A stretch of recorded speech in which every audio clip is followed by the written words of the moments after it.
Hola, Renting Dragon aquí con un nuevo video y hoy les quería contar de algo que ya había visto yo un video al respecto y me dejó muy insatisfecho cómo lo hicieron. Ah, sí, por cierto, estoy con peinado nuevo, por eso todavía no me puse la gorra, porque al mullet se le tiene que adorar como se le debe adorar al mullet y es presumiéndolo. Otras veces voy a llevar la gorra, me gusta la gorra, es parte de mi tema, pero como decía, este caso es un caso del cual hace algún tiempo vi un video y la verdad es que no me dejó muy insatisfecho. Me dejó muy molesto. Porque tenía algunos prejuicios y defendía gente que no se merece ser defendida y decía cosas que no eran verdad al respecto del tema. Así que yo vengo básicamente a hacer un video como testigo. No sabría decir si primario o secundario del tema porque yo estuve en los foros que hablaban del asunto. Yo estuve básicamente involucrado y hasta fui directamente al Facebook de Nita Sarkisian, no es mamada, a dejarle mi punto de vista en aquel entonces, que ha cambiado bastante desde ese momento, porque curiosamente hice lo que muchas personas dijeron que uno debía hacer, educarme de feminismo, y cambié mi perspectiva completamente en contra del feminismo. Y es que voy a hablar de lo que es de lo que fue la controversia Gamergate, que la verdad los de la izquierda la reviven a cada rato, o sea, le hacen nigromancia a esta cosa, porque esta cosa se acabó en 2016. O sea, voy a dejarlo claro, se acabó en 2016. Algunos incluso dicen que desde 2015. Yo digo que en 2016 porque en 2016 todos los involucrados nos hartamos.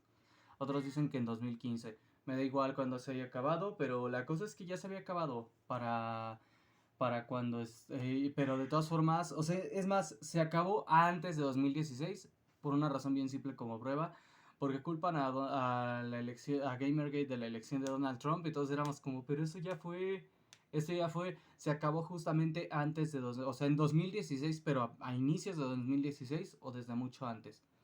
Básicamente para cuando Donald Trump llegó a la presidencia de Estados Unidos ya no se estaba hablando de Gamergate, ya se estaba hablando de temas más grandes. ¿Por qué? Gamergate sí fue un punto importante,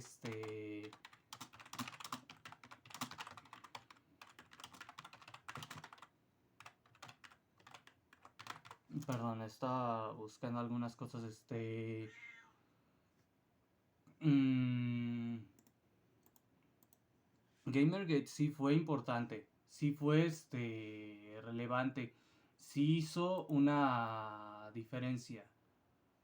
La cosa es que influyó mucho en la cultura popular porque fue la primera vez que se hizo relevante la batalla cultural. Muchos hablan de la batalla cultural como algo que nunca, que es nuevo, y otros saben que la verdad es algo bastante viejo. Vamos a ponerlo así. Am, la dichosa batalla cultural viene ocurriendo, y esto es algo bien sabido desde ¿cómo se dice? Desde desde los 80, si no es que desde antes, que fue cuando la gente empezó a notar que algo andaba mal con la sociedad en cuanto a la cultura popular. Y es que sí, algo andaba mal con la cultura popular desde ¿cómo se dice? Desde los 80, desde mucho antes. O sea, la cultura popular había sido desde hace mucho el campo de batalla que la derecha no estaba librando, pero la izquierda sí. ¿Por qué? Porque es el campo de la propaganda. Justamente es lo que hace tan importante la batalla cultural. Este conflicto, esta situación, se puede decir, ya tenía rato, ¿cómo se dice? Ya tenía rato que se había encendido, pero no había sido relevante para la cultura popular. O sea, eran un montón de gente justamente como Anita Sarkeesian, y curiosamente en la derecha, gente como Sargon of Akkad, hablando del tema, alegando sobre el tema, diciendo, no, que esta gente malévola, que no sé qué, y que esta gente que hace esto, y que esta gente que hace aquello, y haciendo análisis cultural y cosas así. Pero realmente, no había llegado aún, a lo que es ahora, de que tienes varios canales, de YouTube hablando del tema, que tienes a personas de muchos ámbitos hablando del tema. En los países hispanohablantes todavía no había llegado esto de la batalla cultural, esto de la guerra cultural, aún no había llegado a la mayoría del mundo, la verdad. O sea, aún no había tocado una buena parte del mundo. Am, Aquí es de hecho donde se pone interesante. La cosa es esta. Todo comenzó cuando a un chico le pusieron el cuerno. Literal, así empezó todo. Un chico, fue víctima de infidelidad por parte de una feminista llamada Zoe Quinn. Ya había hecho un video al respecto de ella. Y el chico, pues en respuesta a lo que él sufrió, hizo todo un artículo hablando, al respecto de esta, la verdad, mentada de madre. O sea, hizo una lista de las personas con las cuales sufrió infidelidad y escribió todo un documento, describiendo los tratos, injustos y abusivos que sufrió por parte de su ex. Es ahí donde esta persona, creo que se llama Aaron Johnny, algo así, no me acuerdo bien cómo se escribe su nombre, pero Aaron algo, es lo importante aquí. Aaron lo que sea, no importa mucho su nombre. Este chico sufrió pues varios atropellos por parte de su expareja y en respuesta a eso él decidió escribir toda una lista de abusos y la lista de las personas con las que le fueron infiel. Y resulta que entre esas personas había gente, entre comillas, importante en el gaming. Eran periodistas de videojuegos, mm, gente, por ejemplo, como lo que eran estos tipos de Polygon, de Kotaku, gente importante, no cualquier persona, gente importante. Este. Y pues el chico escribió este artículo, ¿no? Hablando pues de las injusticias que él sufrió por parte de su ex y escribiendo sobre lo que era sobre la infidelidad. Como resultado, se inicia un escándalo porque empiezan a señalar muchos que la gente que con la que ella le fue infiel era gente que tenía vínculos importantes en la industria del gaming y peor aún, algunos de ellos fueron gente que tuvo que ver con los logros que ya había tenido en cuanto al gaming.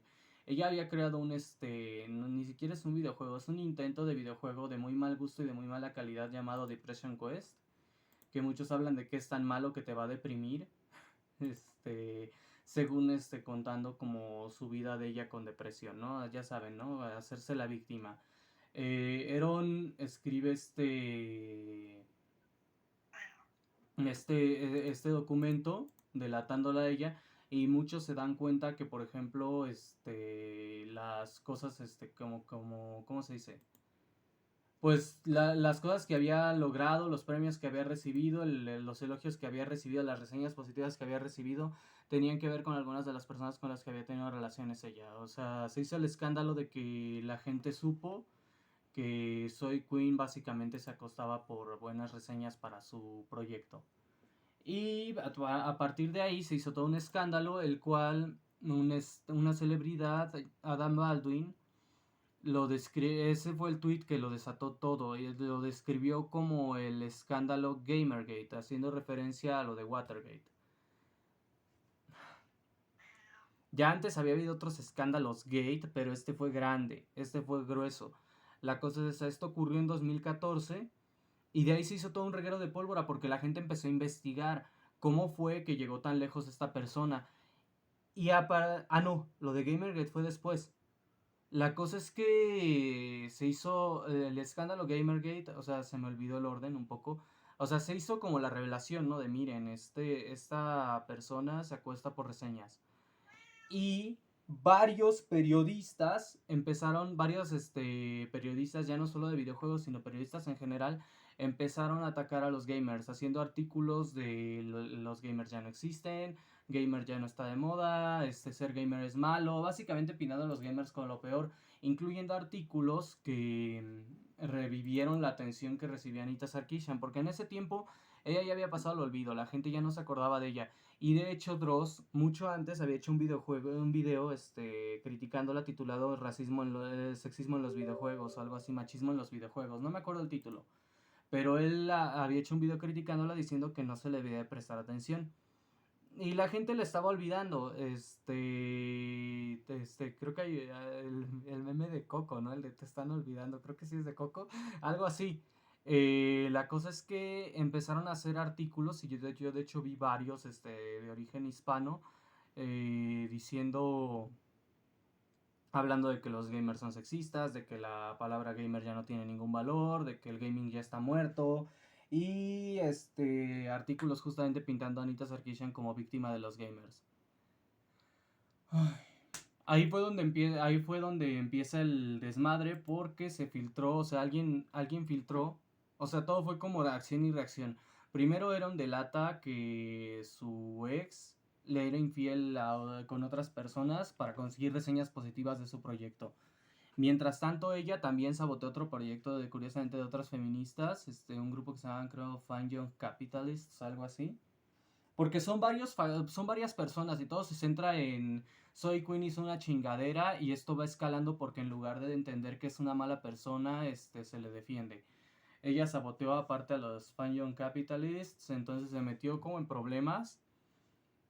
Y sus amigos periodistas, o sea, ella les pidió ayuda y lo que hicieron para defenderla fue hacer un desmadre, desprestigiando al gaming.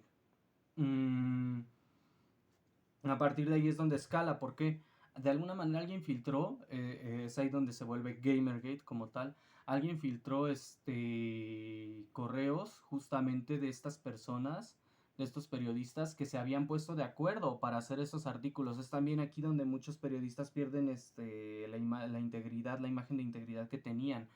Es de ahí que la gente ahora cuando habla de periodistas de videojuegos habla mal de ellos. Es de aquí que la gente de hecho se dio cuenta que los periodistas muchas veces mienten, que conspiran en contra de la gente para crear una opinión. Tenías estos periodistas, estos entre comillas periodistas de videojuegos, hablando justamente entre ellos, poniéndose de acuerdo. Mm, de... Ay, perdón. Ay, es que el incienso que puse esta vez era un incienso de canela y está bien extremo. Literal quema los ojos. En serio. De hecho voy a hacer también un video sobre inciensos porque tengo unas anécdotas divertidas que contar al respecto. Como decía, la cosa se puso así, se reveló que los periodistas se ponían de acuerdo para... Ay, madre mis ojos. Para hablar mal, de gente. Y en particular esta vez de los gamers, y es ahí donde Adam Baldwin hace esta publicación en Twitter de que era la conspiración Gamergate, justamente como el Watergate, que fue una conspiración para moldear la opinión, pues este era el Gamergate. Y a partir de ahí los gamers que estaban molestos con la campaña de desprestigio y que estaban molestos con la corrupción de galardones de gaming, literalmente galardones importantes de gaming, como no me acuerdo de los nombres ahorita, pero eran varios independientes, varios galardones independientes de gaming y revistas conocidas como Polygon y Kotaku, que básicamente le habían dado elogios a personas que no se lo merecían. Es la cosa, fueron escarbando ahí, o sea, se dieron cuenta, ok, con Soy Queen lo hicieron, este es un caso de nepotismo, ¿habrá más casos así? Y encontraron que sí, en efecto, había más casos así, encontraron el sabotaje de las Fine Capitalists y todas estas cosas, y el hecho de que Anita Sarkeesian es una persona sumamente deshonesta, que los clips que usaba no eran de juegos que ella jugaba, que el gameplay no era suyo. encontraron ese video en el que ella admite que ni siquiera le gustaban los videojuegos y no sabía nada de videojuegos y que lo aprendió todo con el fin de hacer su investigación para pintar los videojuegos como algo machista. Esta grabación también en la que ella sale diciendo que en la universidad ella se dio cuenta que todo era sexista, todo era racista, todo era homofóbico y ella tenía que señalárselo a todos. O sea, básicamente encontraron toda una maraña de corrupción y de lavado de cerebro, la verdad. Eh, y a partir de ahí se dividió en dos campos, los que estaban a favor de los gamers y los que estaban en contra. Y es ahí donde básicamente empieza la batalla cultural. ¿Por qué? Como ya dije antes, la batalla cultural ya estaba ocurriendo. Pero entonces cuando se empiezan a sumar personas que tenían de hecho el gaming como interés y empiezan a elegir bandos. Y justamente es ahí donde, por ejemplo, Sargon, que ya hablaba de temas culturales, varias otras figuras que hablaban de temas culturales, pero que el gaming era de su interés, entran justamente a... Básicamente el gaming se volvió el primer campo de batalla bien establecido de la guerra cultural más grande. O sea, sería la primera vez que realmente hubo como tal un territorio definido a defender, por así decirlo. Mm, que todo esto, o sea, básicamente ya se crearon dos bandos. Era Gamergate y Anti-Gamergate. Y no es verdad eso de que hubo una campaña de acoso hacia Soy Queen. Lo que pasa es que le llamaron campaña de acoso porque pues a nadie le gusta que vayan y le digan, oye, pues ¿cómo que anduviste poniéndole el cuerno a tu novio para conseguir reseñas positivas? A nadie le gusta que se le acuse de nepotismo, honestamente.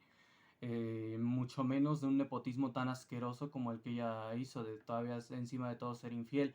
A nadie le gusta que le señalen lo que uno ha hecho mal y fue lo que hicieron. Y pues ella obviamente se pintó como que la estaban acosando. Aparte de todo, también se fueron agregando diferentes facciones, cada una con sus propias características. Como ya dije, este fue la primera vez que se definió como los bandos incluso. Incluso hay feministas que estuvieron del lado, curiosamente, de lo que era Gamergate, del lado de los gamers, del lado de nosotros, y que curiosamente algunas dejaron de ser feministas y otras siguen siéndolo, pero han cambiado su enfoque. ¿Por qué? Porque nos educamos de feminismo, curiosamente, o sea, justamente por el conflicto, por el hecho de que Anita Sarkeesian se involucró en el conflicto, nos educamos de feminismo. Aquí es donde de hecho empieza, ya estaba el término existiendo, el término Social Justice Warriors, pero aquí es donde empieza a agarrar vuelo. ¿Por qué? Porque justamente el bando en contra de Gamergate fue definido así. Eran los progres de aquel entonces, la gran mayoría los que estaban en contra de Gamergate. Progres y medios de comunicación masivos que se sentían amenazados por todos estos comentaristas que los estaban exponiendo de su corrupción.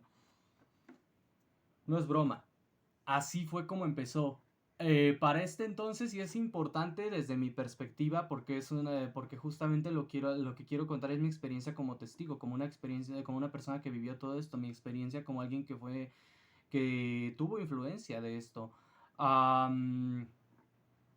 este momento era 2014, yo empecé la idea como tal de gremios de hablan desde 2013. Y la idea iba a ser básicamente el arco, o sea, lo que es el arco de los Kingbreakers en mis novelas. Esa era la idea. O sea, iba a ser el primer libro.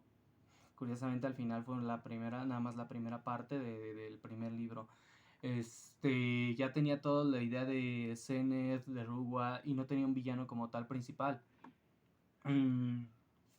Es aquí donde es importante para mis novelas. De hecho, curiosamente, Anita Sarkeesian. Luego explicaré más sobre eso. Pero la cosa es que en Gamergate empezó todo esto, ¿no? O sea, básicamente de progres contra conservadores, se puede decir. Y empezó una batalla cultural enorme, en la cual tenía bien definidos los bandos e incluso la ideología de los bandos. ¿Por qué? Porque cuando tienes justamente a conservadores como Sargon of Akkad en un bando y en el otro a progres, super progres como Anita Sarkeesian, pues justamente queda claro cuáles son los bandos. Aún así no era así tan rígido como ahora. O sea, como ya dije, fue la primera batalla de la guerra cultural, la primera batalla que tenía territorio definido. Antes de eso, los conservadores ni siquiera estaban tantos enfocados en eso. No había, o sea, el concepto de guerra cultural era poco conocido, no era inexistente, era poco conocido. Aquí es donde también es importante, ¿por qué? Porque también se sumó a esto el conflicto que había entre Tumblr y 4chan. Tumblr y 4chan ya tenían básicamente eran básicamente, justamente como en una guerra, eran los primeros actos hostiles. Empezaron justamente en Tumblr y 4chan, donde estaban los progres en Tumblr y en el otro bando, en 4chan, la oposición a los progres. Ellos ya habían empezado a entablar lo que se podría decir que fueron las primeras hostilidades de la guerra cultural, pero no como tal una batalla. O sea, fueron las primeras hostilidades, los primeros actos de conflicto de la guerra cultural, pero no como tal una batalla. Se atacaban entre sí y todo.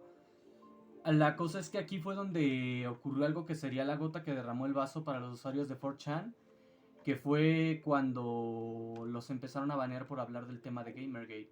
Lo que pasa es que Mood, el administrador de 4chan, se empezó a juntar con gente progre y sus amigos básicamente se volvieron una influencia en él, y lo más importante, sus amigos le empezaron a pedir así como que pues ve calmando a tus usuarios porque no nos gusta cómo nos tratan. Y entonces él directamente, junto con algunos otros moderadores, empezó a darle ban permanente a la gente que hablara del tema de Gamergate. Y es aquí donde se juntan todos los usuarios de Dash B, lo que son los gamers de 4chan, y donde se junta lo que sería el Chan, que era un channel que estaba rivalizando con 4chan, pero que no estaba llegando tan lejos. Esto es importante, esto sí es muy importante, ¿por qué? Porque aquí se van formando varios factores, incluyendo algunos iconos de Gamergate. En respuesta a lo que, básicamente en un apoyo a los Fine Young Capitalists, que la verdad es que, o sea, dentro de todo, a pesar de mi desprecio hacia el feminismo y todo, no tengo así como, o sea, no he entrado en contacto con ellas como para tenerles una hostilidad personal. Y de hecho, cuando yo supe de ellas, me gustaron las ideas que tenían, porque su idea, en lugar de, ¿cómo decirlo? En lugar de hacer menos a los hombres, en lugar de atacar a los hombres, era apoyar a las mujeres. Tuvieron esta idea, que fue donde se entró en conflicto con Zoe Queen, de hacer un concurso de desarrollo de videojuegos para mujeres. O sea, básicamente, eres mujer y quieres desarrollar videojuegos, entra.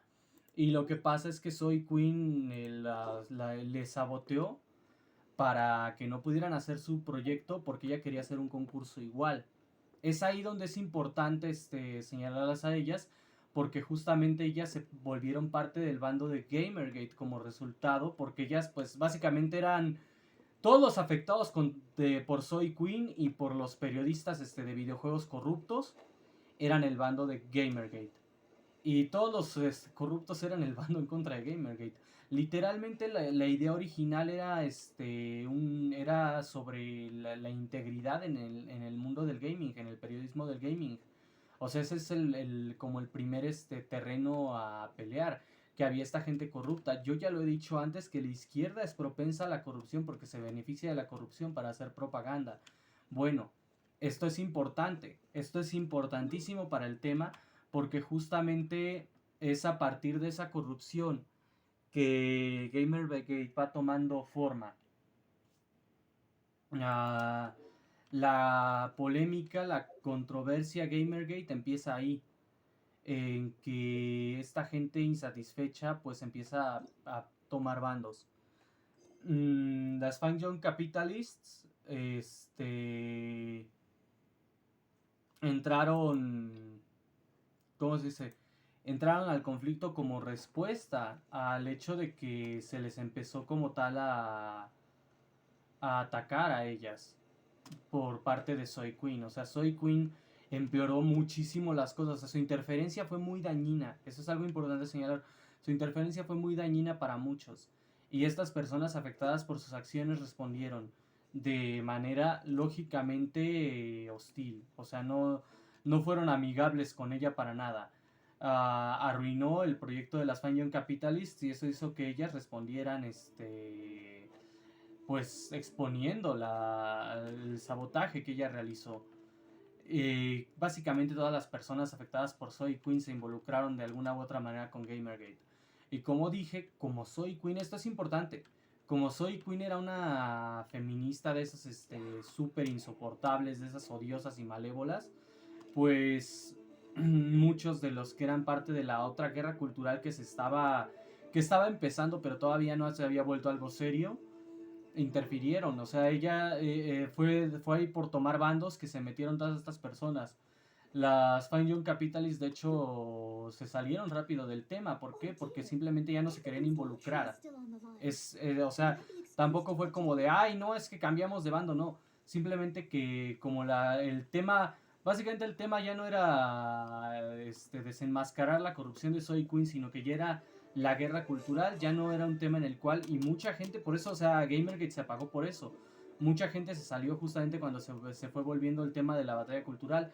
Aquí es donde, de hecho, curiosamente entran gente como, por ejemplo, Milo Yiannopoulos, que se volvió parte de la guerra cultural porque él ya era conservador y él justamente empezó a interesarse en el tema. O sea, él era un periodista conservador que de hecho tenía una opinión muy pobre sobre los videojuegos, sobre el gaming. Él no tenía respeto hacia los gamers. Y esto es importante. Esto es importante respecto al tema. ¿Por qué? Porque a partir de que los progres empezaron a atacar a los gamers, él empezó a pensar que a lo mejor él justamente lo habían manipulado antes para tener esa opinión sobre los gamers, y es cosa que es verdad. Y él entonces decidió empezar a hablar con la gente afectada por la campaña de desprestigio progre. Y ahí él literal se volvió gamer durante un tiempo. También como uno de los pocos homosexuales conservadores, pues entró más a la guerra cultural por eso. Aunque curiosamente, de hecho, tras varias como interacciones con otros conservadores más empedernidos, él pasaría de ser uno de los pocos conservadores homosexuales a literal someterse a una terapia de conversión, no es broma, y volverse sumamente homófobo como resultado. Es una persona a la cual yo creo que ya ningún bando le respeta. ¿Por qué? Porque él claramente es alguien que no tiene muy bien fijas sus ideas. Como dije, él tenía una opinión negativa del gaming y era por influencias externas, y después se dio cuenta que no era, que lo que él pensaba no era verdad. Él era homosexual y después por influencias externas se volvió sumamente homófobo tras literal someterse a sí mismo a una terapia de conversión. No es una persona que tenga muy bien definida su propio carácter. Eso sí, en ese tiempo se le respetaba porque pues nos respetaba. O sea, respetaba, o sea, mientras él respeta, se le respeta, y esa es la cosa. Él se volvió parte de la guerra cultural y empezó también a escarbar en problemas justamente que había con el periodismo en general. Y es ahí donde se mete más todavía la batalla cultural. O sea, Gamergate no empezó como cosa de la guerra cultural, sino que se volvió un campo de batalla en la guerra cultural. Personas como por ejemplo la señora Cristina Hoff Sommers, otra de las pocas feministas a las que les tengo respeto. A la que le tengo profundo respeto, aprecio y hasta cariño es a Camille Paglia, por cierto. Pero otra de las pocas feministas a las que les tengo respeto, Cristina Hoff Sommers, habló sobre la difamación al gaming, a los gamers, y mucho más importante, la demonización de los hombres por parte de feministas a las cuales ella describió como hipsters con diplomas y feministas de tercera ola. O sea, en este punto yo todavía de hecho no tenía una opinión negativa hacia el feminismo. Y como ya dije, hay feministas a quienes les tengo respeto, justamente como Cristina Hoff Sommers, porque son gente razonable. Y justamente yo me empecé a educar del feminismo. Irónicamente, educarme del feminismo me hizo oponerme al feminismo, pero yo me empecé a educar de feminismo debido a justamente a que empecé a prestar atención a lo que decía Christina Hoff Sommers, y empezó a exponer cosas que postulaban las feministas a las cuales ella se oponía, y señalando justamente ella pues lo que andaba mal en el feminismo, que ella justamente lo describía como cuestiones del feminismo de tercera ola. No está del todo equivocada, pero yo he de aclarar que tras haberme educado en el tema y haber estudiado el tema, aprendí que pues no es solo el de tercera ola, sino que era algo que ya estaba, o sea, una podredumbre que ya estaba dentro desde la primera ola. Y que de hecho lo de las olas es más o menos una farsa, que es lo que de hecho explica Xeno, aunque ya plantea el origen del feminismo en una cronología diferente a la mía, porque yo uso la cronología de Ernest Belfort Bax. Sí es verdad que lo de las olas es en sí una farsa. Lo que pasa es que estas ideologías se han estado formando desde antes de que muchos de nosotros siquiera naciéramos, literalmente desde el siglo XIX, de acuerdo con la cronología de Bax, y de acuerdo con la cronología de Zeno, aproximadamente a principios del siglo XX. Eh, bueno, como a mediados, porque es durante la posguerra, y en particular durante los años 70, de acuerdo con la cronología que ella maneja, que está basada justamente como en ciertas investigaciones académicas. No está, en sí no están peleadas, pero yo considero que la de Bax es más acercada a lo que realmente está pasando por pruebas justamente que están en sus textos y en los textos de otras personas como Charles Fourier, está Josephine Butler, que es considerada por muchos como una de las primeras feministas. Es complicado.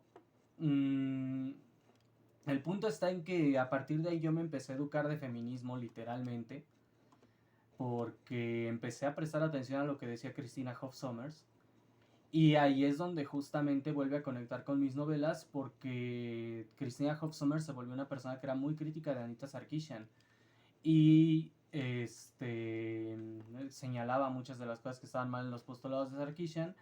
Y coincide con que justamente se juntaron dos factores. El primero, que vi una propuesta de videojuego que hizo Anita Sarkeesian, la cual está del nabo, y que era pues, una autoinserción. Y el segundo fue que empecé a ver los postulados ideológicos de feministas de la tercera ola, o bueno, de lo que les llaman feministas de la tercera ola.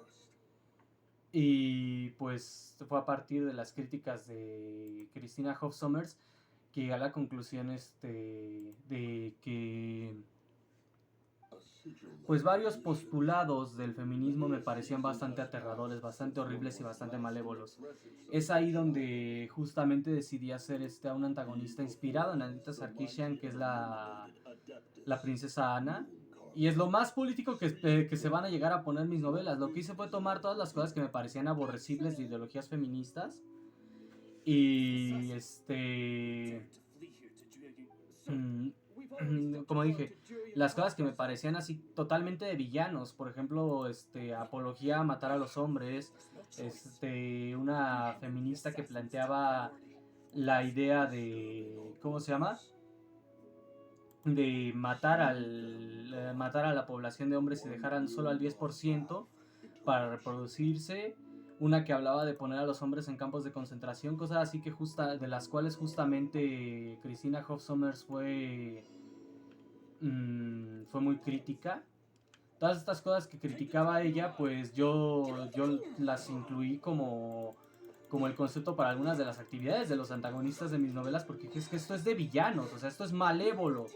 Y lo es, o sea, es malévolo.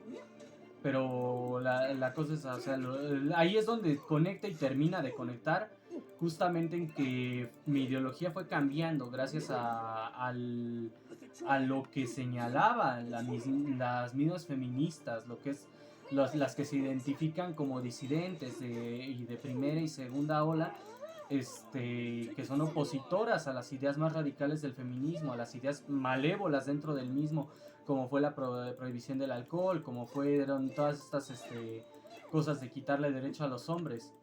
Estas feministas que se oponían a eso empezaron a señalar, o sea, debido a la batalla, a la guerra cultural, debido en parte a Gamergate, empezaron a señalar, fue la primera vez que se volvieron críticas de lo que estaba haciendo su propio bando, se puede decir. Y algunas, de hecho, abandonarían más tarde el feminismo como resultado de esto, o sea, subsecuentemente algunas abandonarían el feminismo. Por ejemplo, Casey J, o por ejemplo, no sé cómo se percibe a sí misma ahora Valentina, la chica de la entropía de Valen, pero ha sido muy crítica del feminismo actual, a pesar de que ella misma, o sea, si uno ve sus videos más antiguos, ella misma habla de ser feminista. Ella ha sido muy crítica del feminismo actual, al cual ella válidamente llama feminismo hegemónico. Incluso Lacey Green fue una figura que era importante dentro de la controversia Gamergate, que empezó en un lado y cambió al otro. O sea, empezó en el lado en contra de los gamers. Y fue a partir de que, ya lo he dicho antes, a partir de que trató como ser humano a uno de sus opositores, que era este chico Chris Reagan, que estaba en el bando opuesto. Ella abandonó muchas de sus ideas. No deja de ser feminista, pero ella misma lo dijo, que abandonó muchas de sus ideas más radicales que ella se dio cuenta que se trataban de deshumanizar al varón.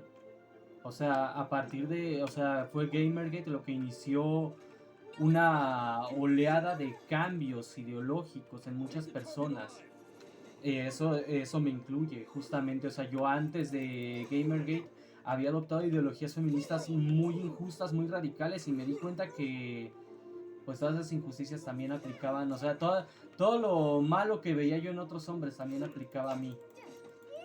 O sea, que era injusto realmente mi punto de vista, que se había basado en el resentimiento de otras personas, en la explotación de traumas míos. Ahí me abrió los ojos a mí en muchos aspectos.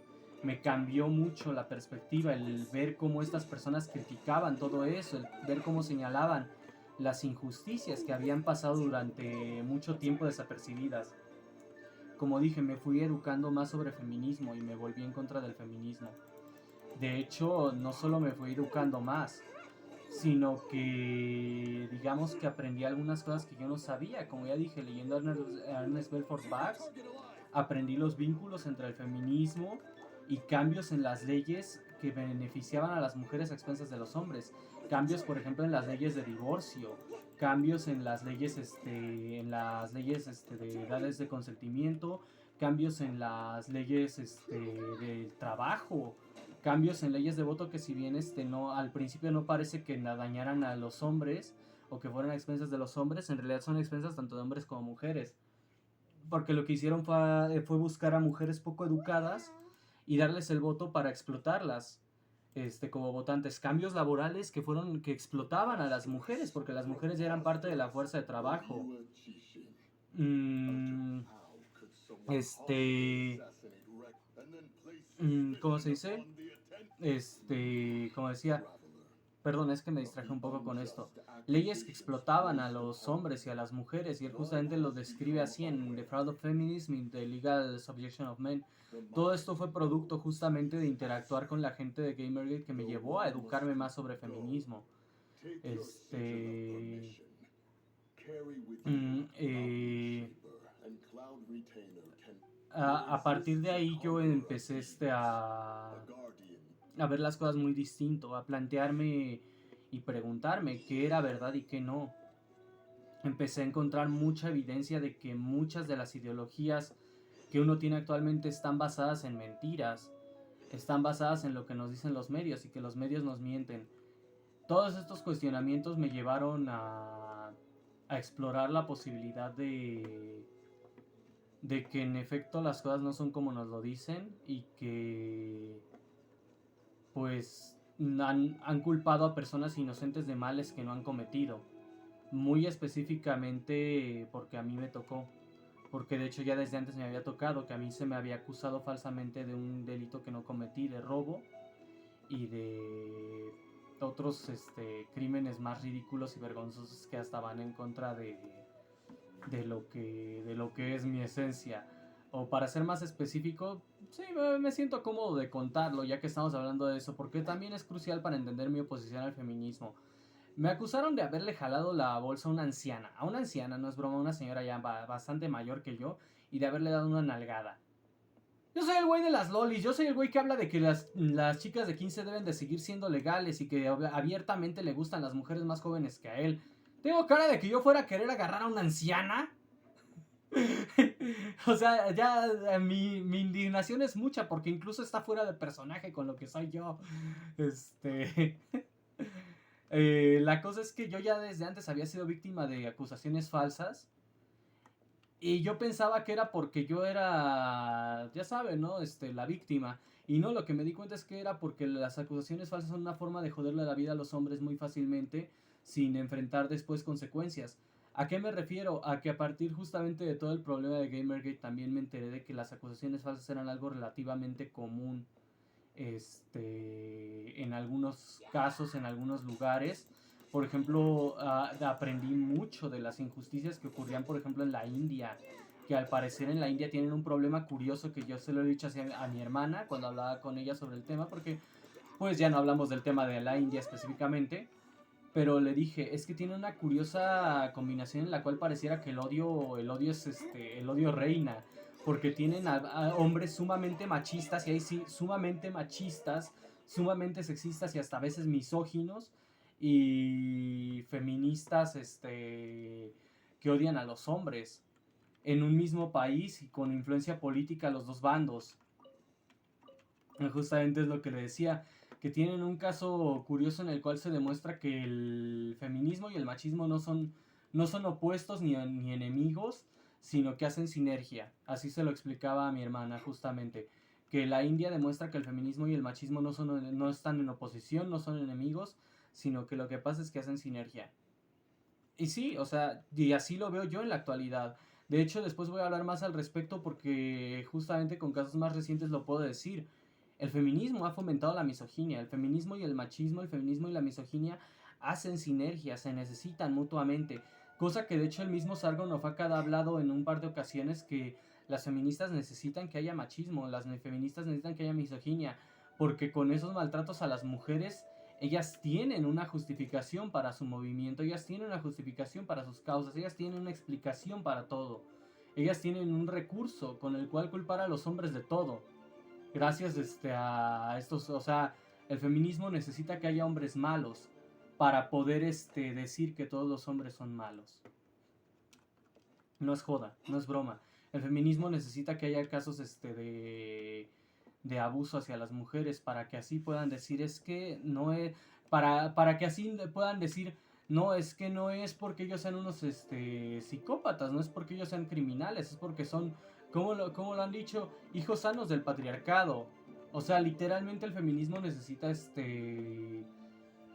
que haya misoginia, necesita que haya abuso a las mujeres para justificar toda su ideología, para justificar todas sus acciones, todas sus causas políticas. Eso es algo que mucha gente no toma en cuenta, pero de hecho también es algo que Christina Hoff Sommers llegó a señalar, que el feminismo de tercera ola dependía de hombres malos para explicar, para básicamente motivar a las mujeres a afiliarse a su ideología. O sea, como ella lo dijo, hipsters con diplomas.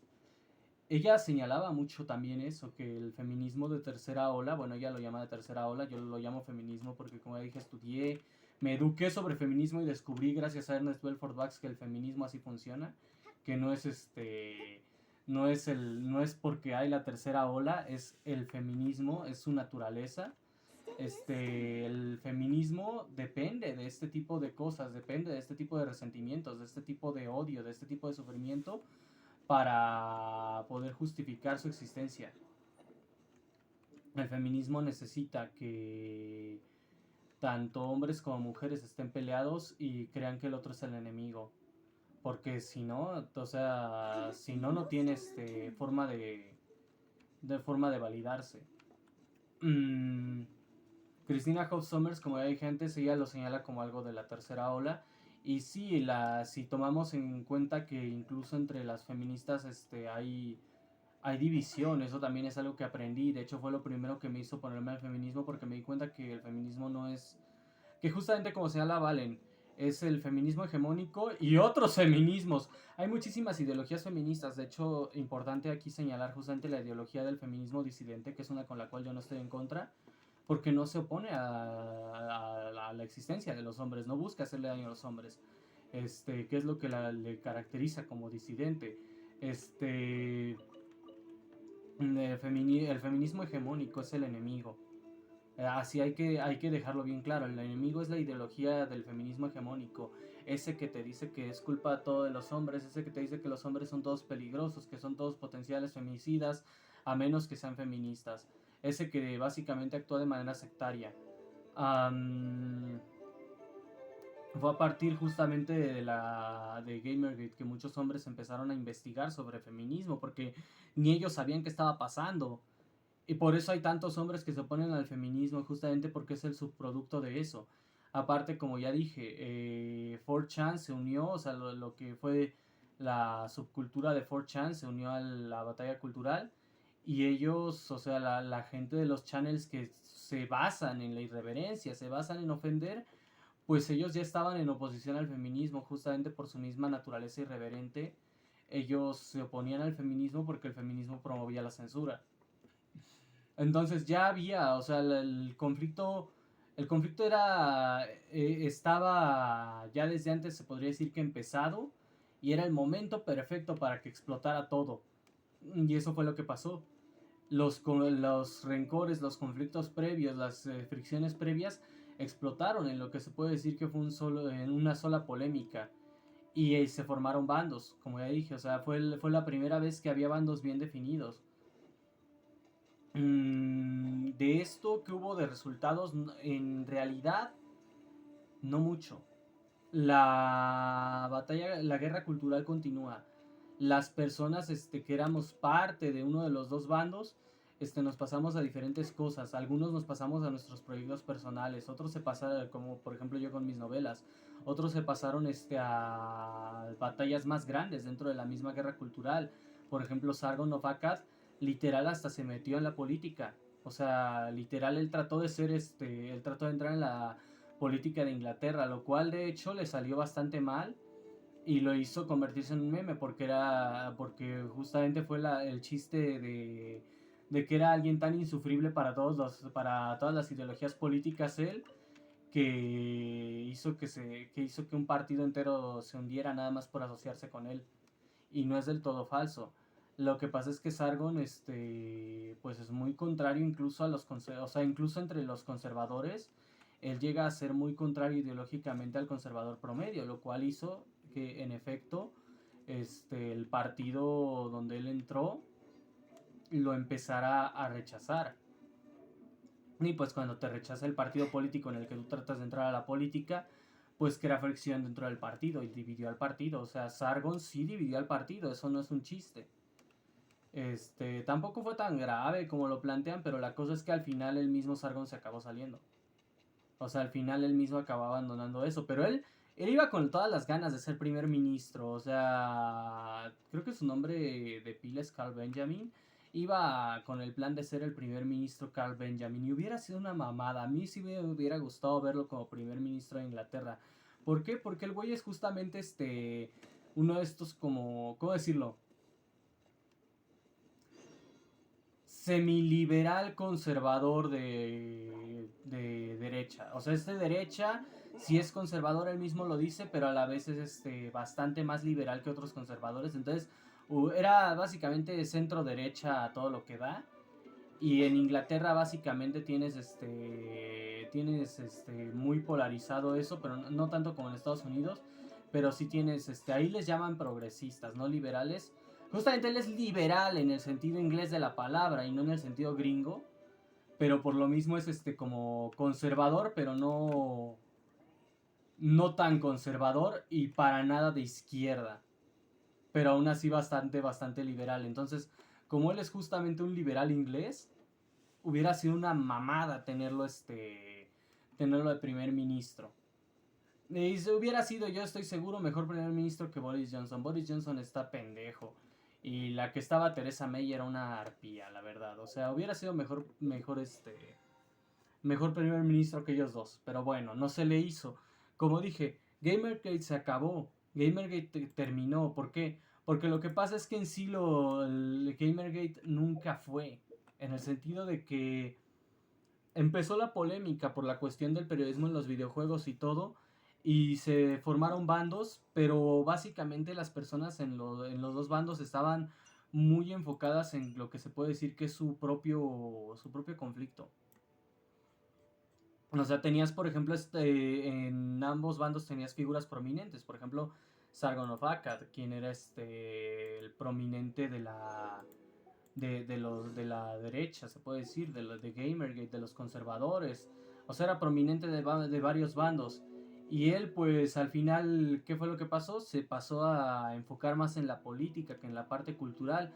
La parte cultural, por ejemplo, alguien que se quedó en la parte cultural en lugar de en la parte política fue B. Monroe, un rumano que él justamente estuvo involucrado en Gamergate de la parte política y cultural, pero ahora está muy enfocado en o sea, sigue enfocado en la política, pero muy enfocado más en la parte cultural y en la parte del entretenimiento. De hecho, recién se convirtió en VTuber, literal, o sea, literal tiene un canal de entretenimiento en el cual ahora se presenta a sí mismo en su forma de VTuber como un troll. Es graciosísimo verlo así, porque sobre todo porque su voz de por sí es algo graciosa, cosa que él mismo ha mencionado, pero ahora con esta nueva imagen es muy divertido ver su canal. Otro, por ejemplo, Tim Pool, que él nunca fue parte de Gamergate, es algo que hay que aclarar porque muchos lo acusan de ser parte de Gamergate. Él nunca fue parte de Gamergate, lo que pasa es que él era periodista y gamer, y periodista independiente. Él de hecho ni siquiera tocó mucho el tema de Gamergate cuando realmente era relevante. Lo tocó más en retrospectiva, pero aún así, ahora Tim Pool era parte de Gamergate. ¿Por qué? Porque habló en retrospectiva del tema. Mm, la cosa es esa. Gamergate sí hizo algunas diferencias. Primero que nada hizo que mucha gente se diera cuenta que no podían confiar en páginas como Polygon y Kotaku para noticias de videojuegos, que no tenían integridad ni honestidad, no eran confiables, y eso hizo que perdieran muchas ganancias. Hizo que mucha gente empezara a investigar algunos casos que habían quedado sin resolver. Por ejemplo, un caso legal que tenía Hulk Hogan con Gawker Media, que no se había resuelto porque pues no había evidencia de que Gawker Media le había hecho daño a Hulk Hogan, pero él no había soltado el caso. Y al final, a través de gente de internet que se puso a investigar, descubrieron que en efecto Hulk Hogan tenía un caso válido y Hulk Hogan ganó el caso con Gawker Media por eso. O sea, no fue así como de que, ay, todos le ayudaron, sino que lo que pasa es que se hizo, ¿cómo decirlo? Se hizo un rastro en el cual la gente empezó a observar todos estos casos de corrupción periodística que llevó a que el caso de Hulk Hogan se resolviera y a que él ganara el caso y literal demandó tan duro a Gawker Media que ya no existe Gawker Media por eso. Provocó cambios en el panorama sociocultural. Pero se acabó, o sea, se terminó en 2015. Todo esto fue entre 2013 entre 2014 a 2015. Lo que pasa es que, como ya dije, mucha gente está resentida. O sea, esa es la forma de ponerlo. Mucha gente está resentida en cuanto a las cuestiones del caso Gamergate. ¿Por qué? Porque hubo un bando que perdió. O sea, fue también una de las primeras veces que hubo definido quién ganó y quién perdió en la batalla cultural. En la guerra cultural. La guerra cultural ya existía. Voy a hacer mucho énfasis en esto. La guerra cultural ya existía. Ya había un conflicto cultural, ya había hostilidades ideológicas. Pero fue durante la controversia Gamergate la primera vez que como tal hubo ganadores y perdedores definidos. ¿Por qué? Porque lo que pasa es que todos los que estaban en el bando, y esto es importante señalar, en el bando en contra de Gamergate, en el bando de los progres, quedaron expuestos como gente corrupta, gente que no tenía integridad, y perdieron la aceptación de los gamers. La mayoría de los gamers rechazan a los progres por eso, rechazan la ideología progre dentro de videojuegos.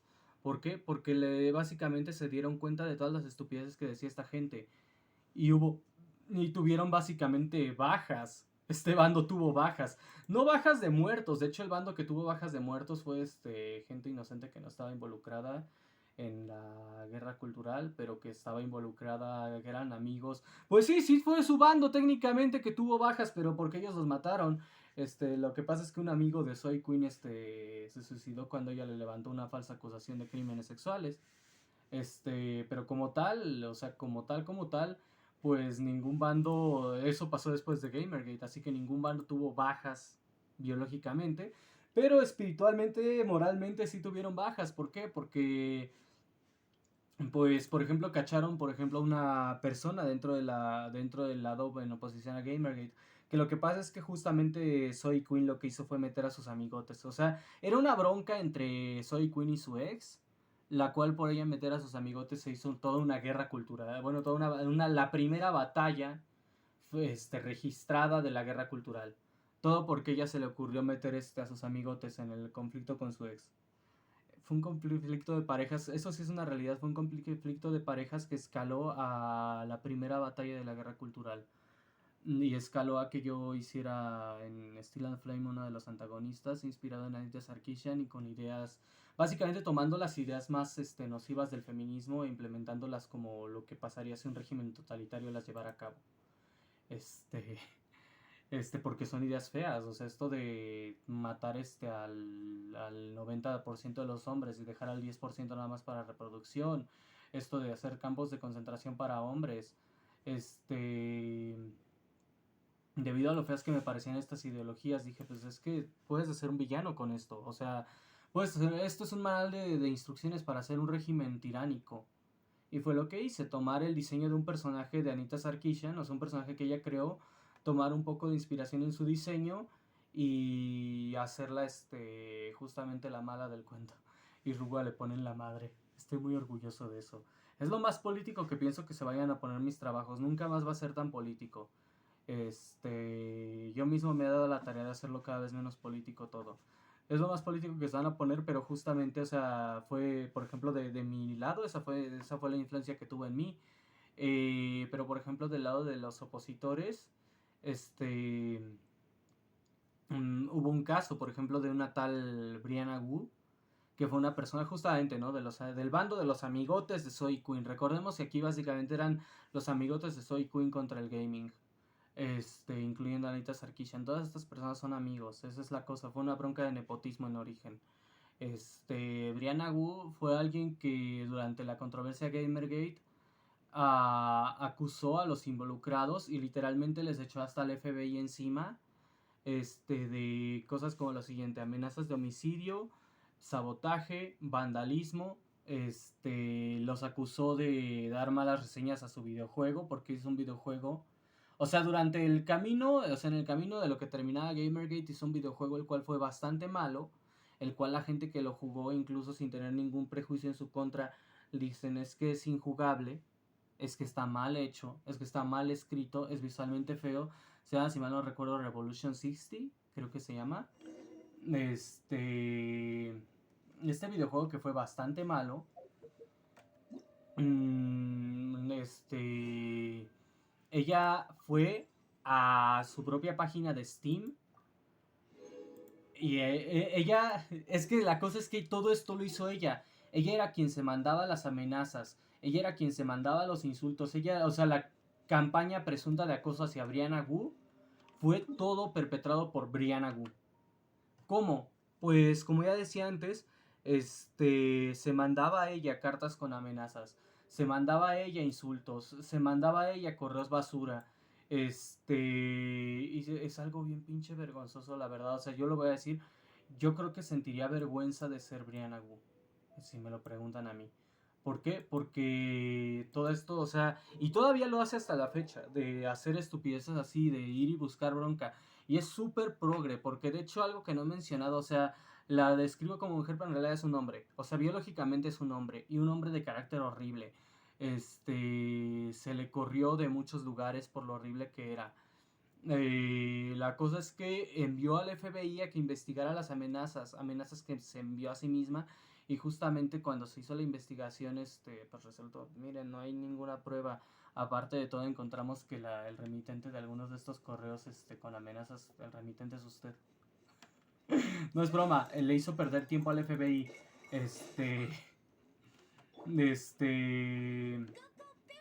debido a todas esas polémicas, por ejemplo, también intentó fingir que la acosaban y que le mandaban amenazas a su Twitter y se le olvidaba cambiar de cuenta. También hizo reseñas negativas en su videojuego en Steam. Dejó reseñas negativas y dejó comentarios negativos en la sección de la comunidad. Se le olvidó cambiar de cuenta. O lo que es lo mismo, literalmente la gente veía que era la cuenta del desarrollador la que estaba dejando las opiniones negativas sobre su propio juego. O sea, yo creo... en la idea, esta es la idea, justamente es una idea que hacen mucho este tipo de personas de hacer el papel de víctima. La idea era así como, miren, estos gamers machistas, misóginos, me están acosando porque yo hice un videojuego y soy mujer. Ni es mujer, es trans. Y de esos que no se merecen que se les reconozca, la verdad.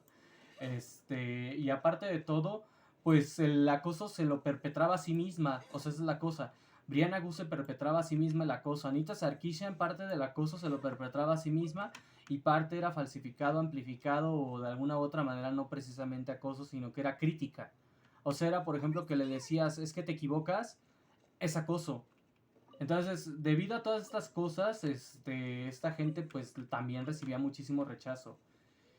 Entonces, básicamente la gente ya les tenía desprecio, ya les tenía rechazo y cuando se fueron revelando más cosas de corrupción, más problemas de nepotismo, más rechazo empezaron a recibir.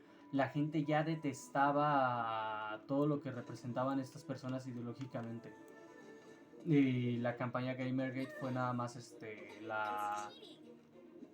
¿cómo se dice? La revelación de lo mal que estaban las cosas. O sea, fue cuando muchos nos dimos cuenta de que las cosas estaban mal, cuando muchos nos decidimos a informarnos, a educarnos, porque justamente nos decían así, edúcate de feminismo. Pues me voy a educar de feminismo y vas a ver que no, que todo lo que tú dices es injusto. Y sí, nos educamos de feminismo y descubrimos que pues eran las malas. O sea, estas personas eran las malas y que el feminismo tiene muchas cosas podridas desde sus inicios. En mi caso fue lo que descubrí. También en parte fue por mis investigaciones para mis novelas, debido a que yo siempre, o sea, desde que empecé a escribir tenía la idea de que quería que fuera una relación con diferencia de edad la que tenía Zenith y Ruwa. Me puse a investigar cómo funcionaba eso en la Edad Media, cómo funcionaba eso antes y descubrí cosas que me cambiaron de parecer de muchas cosas, por ejemplo el matrimonio de Antoine de Lavoisier y su esposa. Entonces fue una combinación de factores que cambió mi paradigma de ser el paradigma de la gente entre comillas normal y en favor del feminismo como cualquier otro estudiante universitario a una oposición absoluta a todo lo que representaba el feminismo.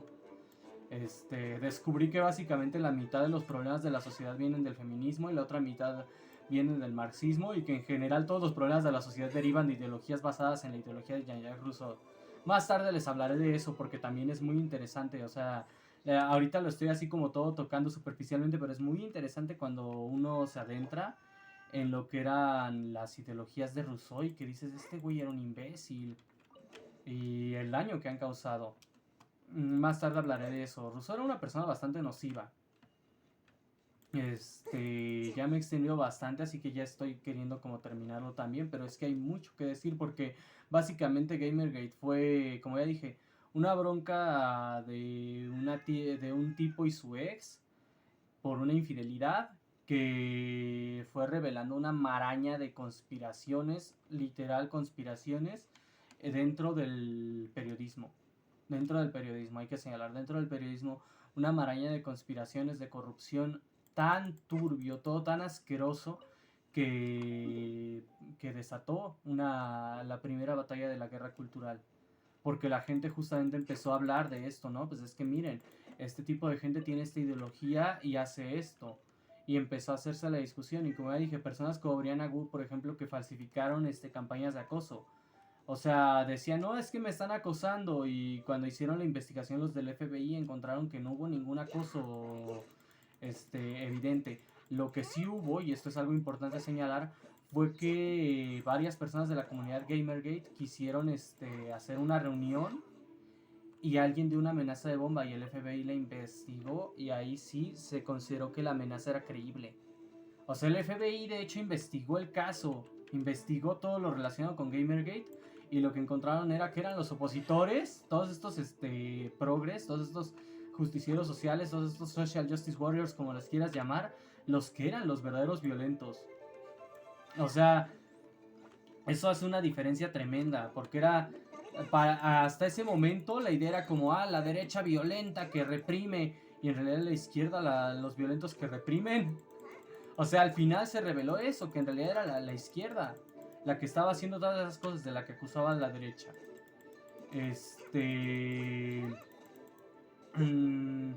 Otra cosa, por ejemplo, también algo que pasó, porque hubo muchos, justamente visualmente hubo muchos iconos, muchas cosas que se asociaron, mucha simbología respecto a Gamergate. Su símbolo, la G y la G en verde y morado, se origina justamente de un meme, como poco conocido, de un cómic, algo relacionado con, ni siquiera me sé el contexto, pero un cómic gay, y algo tenía que ver con unas calcetas verdes y moradas. La cosa es que las calcetas verdes a rayas verdes y moradas se volvieron un icono de Gamergate a partir de una respuesta que tuvo 4chan. Fíjense nada más cómo toda esta imagen de ay, misóginos que odian a las mujeres porque se oponen al feminismo ni siquiera es cierta, y que incluso son capaces de tratar bien a las feministas. Empezó con que 4chan hizo como trabajo en equipo con las Fang Young Capitalists, y a alguien, no me acuerdo quién se le ocurrió, justamente trabajo en equipo contra Soy Queen, alguien, no me acuerdo a quién se le ocurrió hacer una mascota simbolizando esta alianza entre la sección B de 4chan y los Fine Young Capitalists, y el icono que sería después considerada como la hija de B, en muchos sentidos su hija, y también un símbolo justamente de Gamergate, símbolo que de hecho hago también referencia en mis novelas, pero ahí sí voy a dejarlo, léanlas y me van a decir si encuentran la referencia. Fue un personaje llamado o sea, el icono que crearon fue un personaje llamado Vivian James, que era justamente una chica que representaba a las mujeres, a las verdaderas mujeres dentro del gaming, no a justamente las corruptas como Soy Queen, y que era una pelirroja de ojos verdes que vestía verde y morado, y justamente era por una referencia a este cómic y a las calcetas verde y morado. O sea, básicamente la gente dentro de Gamergate eran verdaderamente diversos, porque eran gente que venía de todos los ámbitos socioculturales, de la izquierda, de la derecha, feministas, lo que sea. Ya después, debido a la batalla cultural más grande, se dividirían un poco y habría gente que abandonaría bandos, habría gente que cambiaría de bando, etc. Pero en sí era básicamente demostrar que se nos acusaba a los gamers de ser personas llenas de odio, que odiaban a las mujeres, que odiaban a tal o cual grupo. Y la realidad es que no, la realidad es que simplemente no aguantamos a un montón de, la verdad, de feministas y zurdos corruptos que se habían metido a la industria y que habían hecho daño con su nepotismo. Al final, pues, de los resultados, muchos dicen que Gamergate fue una victoria pírrica, otros dicen que no hubo victoria, que no hubo bando que ganara. Yo pienso que en realidad los que ganaron fueron los que se oponían al progresismo. ¿Por qué? Desde mi punto de vista, la oposición al progresismo ha ido creciendo. La oposición a todas esas ideologías corruptas de izquierda ha ido creciendo muchísimo. Y yo pienso que no habría llegado a crecer en absoluto, no solo no habría llegado ahí, no habría llegado a crecer si no hubiera habido una sola subcultura, que en este caso fue los gamers, que se resistiera a que les metieran con calzador la ideología de izquierdas. No que se resistieran o sea, no que fuera así como de que se resistieran ciegamente, sino que al que se resistieran a que se les forzara a adoptar una ideología de izquierdas.